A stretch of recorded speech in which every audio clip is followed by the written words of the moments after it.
Welcome to Chillin' 101. We hope this video helps.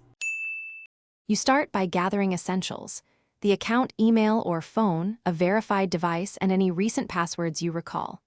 Once ready, open a private browser window to avoid cached credentials and go to the Microsoft sign-in. If you can sign in, immediately check security settings. If not, click Can't Access Your Account and choose I Forgot My Password to begin the recovery flow. Make sure to select the recovery method tied to your account and keep the alternate device nearby for codes.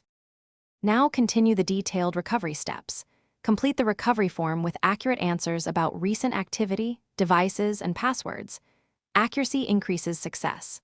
When Microsoft sends a verification code, retrieve it from the listed email or SMS and enter it immediately, because codes expire quickly. If you lack codes, choose the option to use the recovery form and include any transaction or subscription details you remember. Once Microsoft accepts the information, they'll allow a password reset or return access. So follow prompts carefully and finish by creating a strong, unique password and storing it in a password manager. Make sure the new passphrase is different from prior ones. Enable two-step verification, register an authenticator app, and confirm alternate recovery email and phone are current. Once done, review recent sign-in activity and remove unknown devices.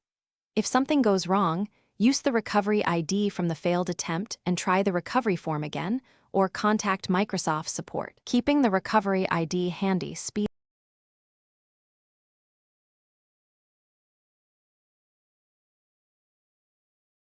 Thanks for watching. Consider subscribing if we helped you.